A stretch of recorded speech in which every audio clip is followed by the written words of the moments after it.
My name is Nicole, and today we are going to talk about why we should repeal HB2, or more commonly known as the bathroom bill. Most laws are created because there is a need or problem that needs to be addressed, such as the DWI laws. These laws have changed vastly since the year 2000, because the state realized that there was a need for tougher penalties for these crimes, since court dates were prolonged for 3, 6, or even up to 10 years before they ever went in front of a judge, as well as the number of dismissals of DWIs were astounding. So they went back and made mandatory convictions. Now it is impossible, near impossible, to get out of a DWI. Another example is Rachel's Law. Rachel was a Florida State University student who was only 23,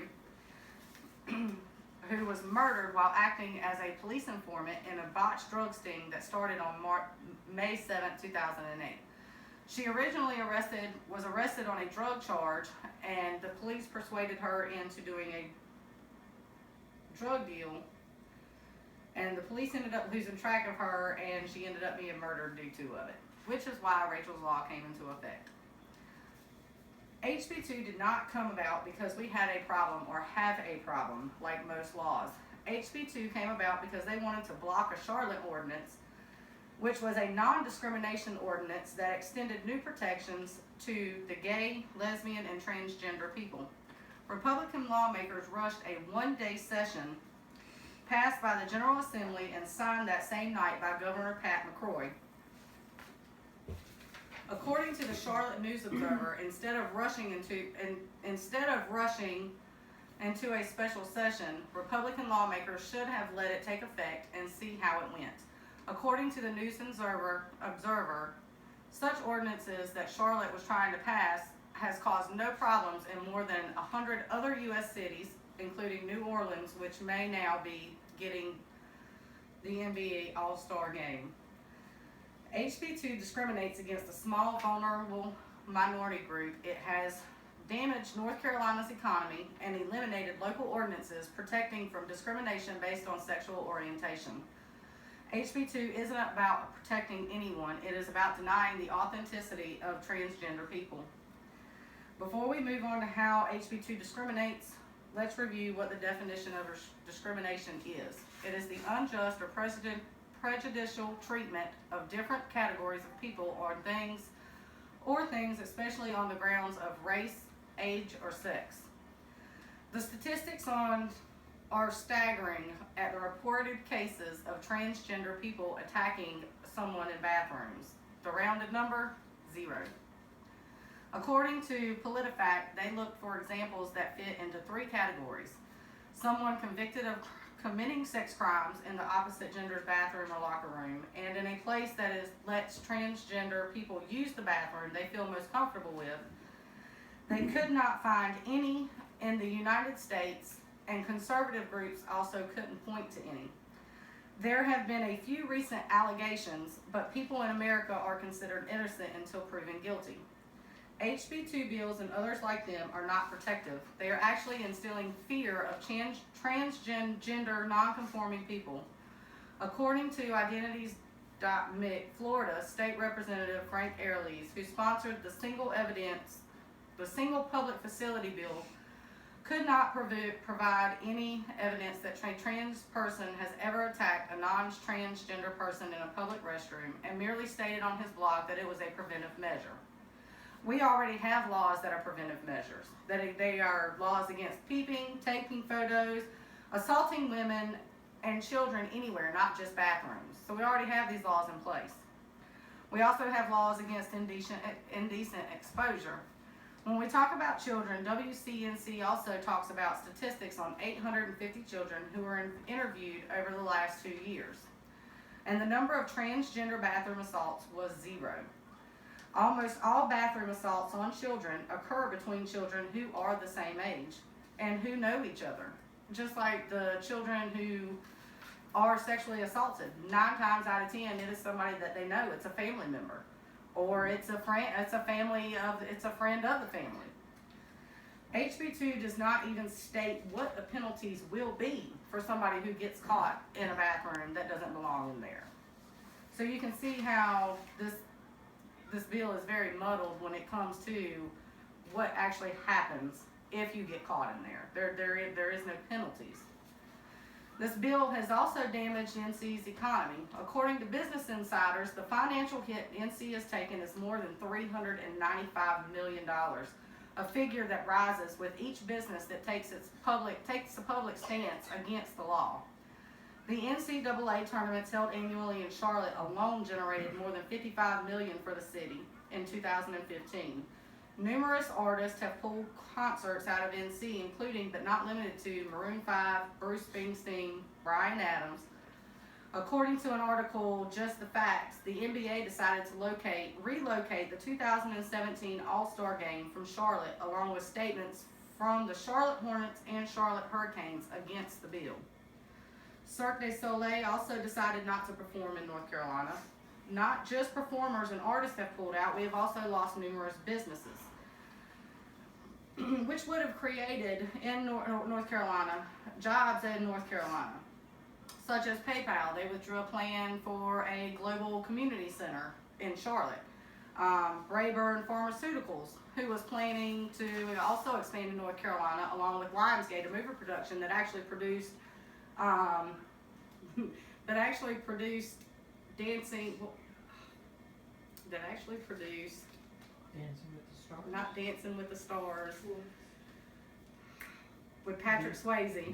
Dirty Dancing. It actually produced Dirty Dancing. They were actually looking into doing another sequel, or it was actually a mini series on Hulu or Netflix one that they were planning on doing here. And they moved their productions out of North Carolina. The list keeps growing and growing, is growing every day as people stand against this discriminatory law. So what should we do about this bill? The Huffington Post says that we are solving an imaginary problem. By punishing the innocent is unacceptable. This is fear-mongering, and legislation against transgender people using bathrooms has zero actual benefit, and many clearly understood consequences that affect both transgender and cisgender people. It is essentially dealing with a non-existent threat by punishing an innocent group of people. The only way to really deal with this is to repeal the law. So what happens if we move to repeal this law? We have to repeal this law because it is staining our reputation as a state, which is staining our state's reputation as thoroughly as a bottle of red wine spilled on a white couch. These are basic human rights that NC has taken away, and we need to stand for the dignity, equality, and safety of all people. What action needs to be taken? We need to stand together and push back against this law and vote out the people that passed it. So again, this law really doesn't even protect anyone. And it doesn't define what the consequences are if someone breaks this law. It is an outright discrimination against the LGBT community, and we should vote out the lawmakers who put this law into effect. It has been detrimental to our state. This law is a solution in search of a problem. According to US Today, even our president-elect Donald Trump asked why we were changing something that isn't a problem, especially when the states enacting the laws are suffering economic punishment. Charlotte was standing up for its citizens and created anti-discrimination ordinance that extended new protections to a gay, lesbian, and transgender people. They stood for equality and were in line with civil rights, with the civil rights law, and with human rights. The fact is, the motivation of these proposed laws is obvious. They are driven by hate, born out of unjustified fear, and if adopted into law, set a dangerous precedent for how we treat the humanity of people.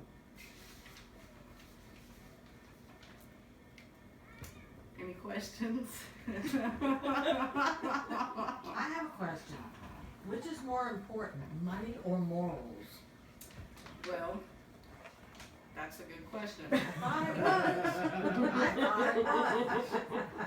Considering that I am one that had to pay, back taxes for something that in 2008 from moving back to North Carolina that I had an experience with, I mean, I would say money, but in all actuality though, you know what? How is it it not morally responsible of us to protect these type of people? I mean, it is a small percentage of people who deserve our protection. But why do we have to give up our morals Why are you giving up your morals?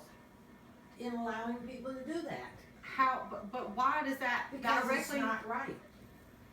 That's it, I'm not saying no more, because we're gonna get into it. We already had this conversation once. See, and I feel like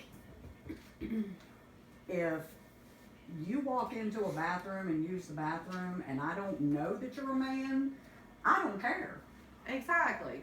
I mean, and that's the thing about it is you have these people who And that's go- already going on. That happened Exactly. before this was ever even put into law, I mean, so. my biggest thing is that we created a law that there was not a need for. Basically, it was a political stance that Governor McCrory took upon himself to stop the Charlotte ordinance.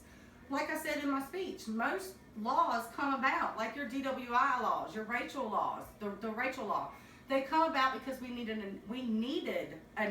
a need for it. And you also said in your speech that DWIs and that, it takes them years or they get away with it. But that's why completely. but they changed the law on that. So now you have to have the DWI laws, if you get charged with one, you have to go to court within 2 years. Like that is a law.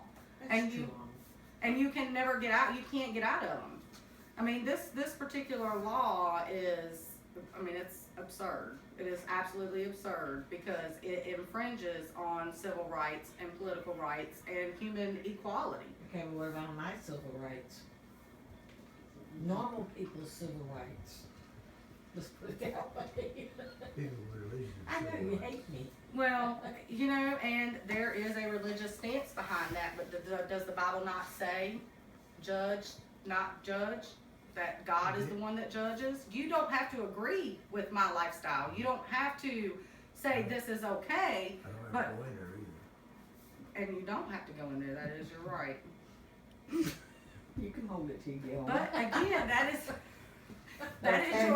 your civil right, and that's what this is all about, is your civil rights. I mean, like I said, it's, if you were a transgender, then you are going to look like a woman or you're going to look like a man. Exactly. So if you walk into the respective bathroom, it's not like somebody's gonna come up and go, are you a man? Exactly, and Are when you a they woman? statistically. But now, if Bob walks into a woman's bathroom looking like Bob and says, well, I feel like a woman today, I'm gonna use this bathroom. No, that I don't think would be And that's appropriate. probably what And some of them you're will correct. do.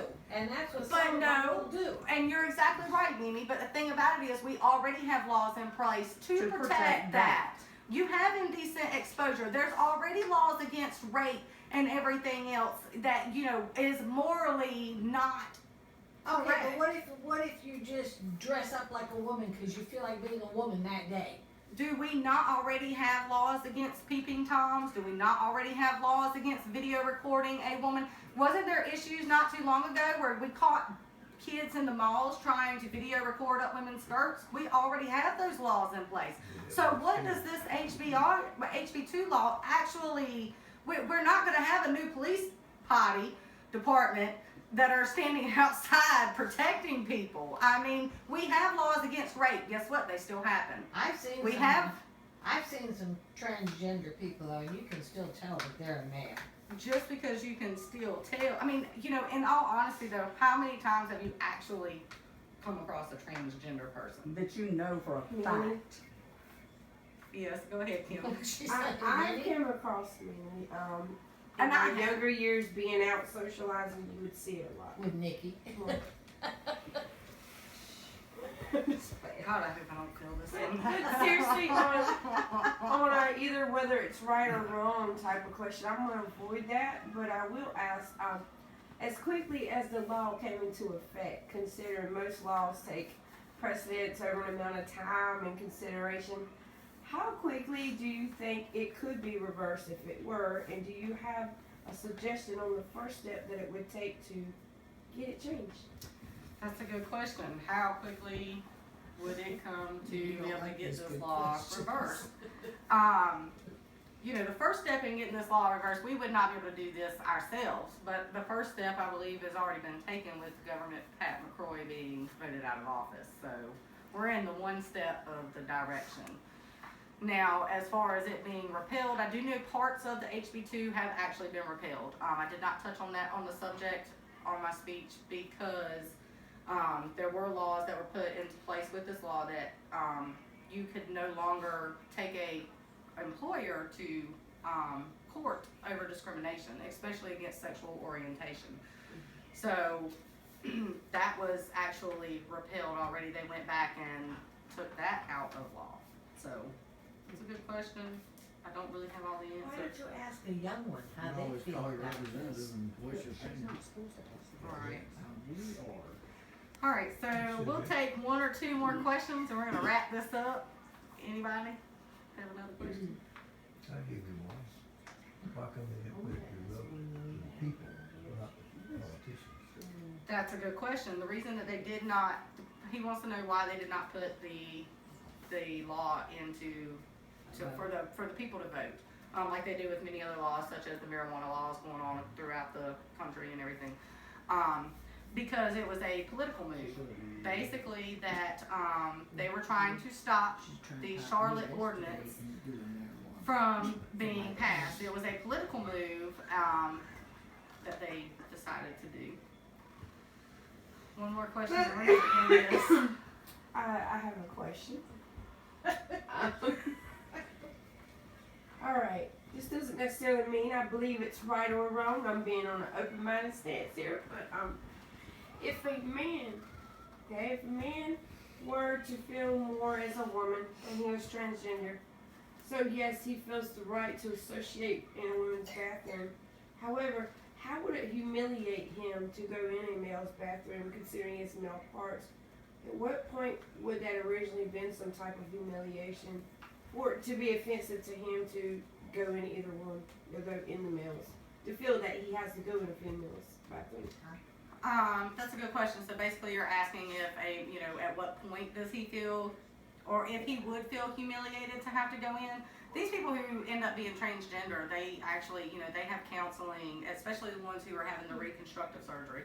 They actually have to go through counseling. It's mandatory before they go through the procedure. They're already taking hormone pills or, estrogen or whatever it may be to already produce those effects of a man or a woman, whatever it is that you're choosing Makes to be. sense, but some do not do that process.